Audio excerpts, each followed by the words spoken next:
What's up everybody? I hope you're doing well. So I thought it might be helpful to create a video offering my tips and advice for those of you who are just starting out in your career as a therapist. So this video is geared for those of you who are maybe considering pursuing grad school to become a therapist, or maybe you're already training right now, gearing up to become licensed as a therapist. And before we hop into it, if we haven't met yet, I'm Dr. Marie Fang. I'm a licensed psychologist. I've been working in private practice for the last 10 years, but it was not an easy road to get to where I am today. So my goal is to try to save you from having to hit all the bumps and snags in the road that I went through, so that hopefully it's a little bit of a smoother ride for you. All the advice I'm about to share in this video is advice I did not have, let alone heed, while I was applying for graduate school, getting my training, and getting ready in my early career phases. And if I had this advice then, oh my goodness, it would have been so much less anxiety ridden. So hopefully some of these tips here are helpful to you. My first tip, and I've named this before in an earlier video where I shared some tips about being in grad school, is take your time. This is not a race. There's no need to hurry through all of the milestones in order to get to licensure or the career that you want, or whatever it might be. Now, as I say that, I realize that's easier said than done, because I've been there and I remember I hurried through my grad program and licensure as fast as I possibly could because of the primary motivation of needing to earn money. Grad school is super expensive. Unfortunately, postdocs, internship, pre-licensure jobs tend to pay poorly or not at all sometimes. And the longer that you take in order to get licensed, the more you're kicking the ball down the road on earning the income that you want, which is, less time that you have in order to save up that money so that it can accumulate in your investments. When the longer you push out retirement and et cetera, hopefully I'm not making you angry. But all that to say, if you are noticing that you're hurrying through your training, take a moment to self-reflect and just kind of let yourself be curious about why you're hurrying and wonder, is there anywhere that this hurrying isn't totally necessary? Are there any opportunities maybe to problem solve? For example, you could work part-time while you do school part-time, or other kind of creative options to at least reflect on and consider. And for a lot of folks, I know it's possible that you might be able to access a financially feasible option where you don't have to hurry through your training, but it might just be uncomfortable for other reasons. Because that doesn't feel good if you're in a 2-year program and now it's going to take you 4 and your cohort is already licensed by the time you're graduating from grad school.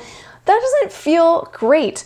But there's nothing wrong with it, and if you got to savor and enjoy those 4 years, really reflect on your personal growth, enjoy time with family and friends and things that you like to do, maybe it was worthwhile, rather than feeling like you wasted the 2 years that you hurried through, which is very much how I felt about my grad school and postdoc experiences. I hardly even remember those 6 years of my life. My second tip is to take on a growth mindset. Embrace the growth mindset. Of course, when you're just starting out, you're not yet an expert. And in fact, the best therapists, I think, spend their entire career learning and feeling like there's always more opportunity to grow, always a curiosity to saying, maybe there's something new I haven't learned about this, or a new way of looking at this that I could learn from somebody else. That growth mindset is going to help you on so many levels.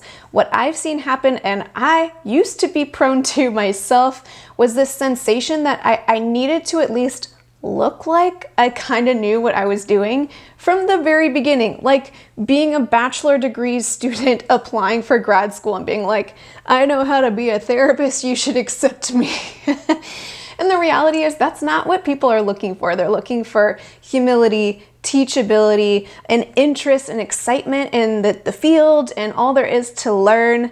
And of course, a genuine care for helping other people, but there's no expectation that we know what we're doing at all. Not only is the growth mindset helpful to, your learning so that you are always taking in information, taking in feedback, but you'll also be more likely to ask for help when you feel stuck, because there's an understanding that, hey, you don't always know what to do, and it's appropriate to ask for advice, feedback, help when necessary, and you also will feel less anxious on the inside. Now, the next tip is a question that I wish I had asked myself early on, and it took me forever to figure out that this question is important to ask. That is to ask yourself what your values are. In other words, if you could just have one impact in the world as a therapist, what do you wish that could be? So I'm not just talking about like, I hope I can help people in therapy sessions as a therapist. Obviously, that's a given. If you don't want to be a therapist and you want to be a researcher or something else, of course, that's important to identify. But assuming you're doing some sort of counseling context with your career, what kind of impact do you want to make? And it makes it a lot easier to start to build a path mentally towards where you want to end up, rather than just feeling like, I don't know, I'm a therapist and I want to help people. The next piece of advice I'd give is to start to scratch the surface of identifying your ideal job. So that idea of like one day when you finally arrived and you're doing the job that you had always wanted to do, it's helpful to start to develop an idea of that. I don't mean that if you're just applying to graduate school, you already need to know what your job is going to be 10 years from now. Not at all, but it's helpful to get a sense of what is it like to work in this field? Are there certain jobs in this field that lend themselves better to my personality than others, so that you can start to just have a sense of confidence of like, here's a general goal that I'm going to start to work towards. So my suggestion is, rather than, just assuming you're going to like a job in advance or trying the job in order to figure out if you like it, I suggest that you get to know therapists in the field who are a little bit more seasoned, who are working in the job that you think you might like to work in yourself. Specifically, I think it's a good idea to ask them to describe what a typical day in their work life looks like. What happens from hour to hour, day to day, week to week, month to month. Also ask them how they feel about that. Do they find enjoyment or a sense of meaning and purpose from it? Do they feel like there's healthy boundaries so that whenever they're done with their workday, they can go on to their home life and keep those things separate? Do they feel like they're being compensated adequately for the work that they're doing? Do they feel like they're being treated well by their colleagues and their superiors, etc.? Really get to know what it's like to have this job and gather that information from more than one therapist, so that you can kind of take some twists and turns, as is likely to happen as you gather more information from different folks. Because chances are high that the job is actually quite different day by day than you imagine it might be. And so it's helpful to hear that from somebody else before you've put all your eggs in that basket. And that leads to my last tip for today's video, and that's to start building towards your ideal job. I really, really want to participate in shifting our toxic culture that we've somehow adopted, that as therapists, we need to pay our dues. This doesn't make any sense, and so commonly in our training context, we put folks at the earliest phases of their experience as a therapist, working with clients who are in the highest level of need, and paying those therapists nothing or very little above nothing. And how does that make any sense at all? So if you already kind of have a sense of what job you want to work towards eventually, try to work backwards, get some advice from those therapists you already talked about, okay, if you could go back and you wanted to kind of beeline into this job, what steps would you need to take to do that? And try to follow along with that, rather than feeling like, oh, but first I need to go pay my dues over here. I think I kind of got a little preachy, but I feel passionately about this, so you do you, take it with a grain of salt, and I hope that was helpful. Now, certainly this is not an exhaustive list of all the advice you need as an early career therapist.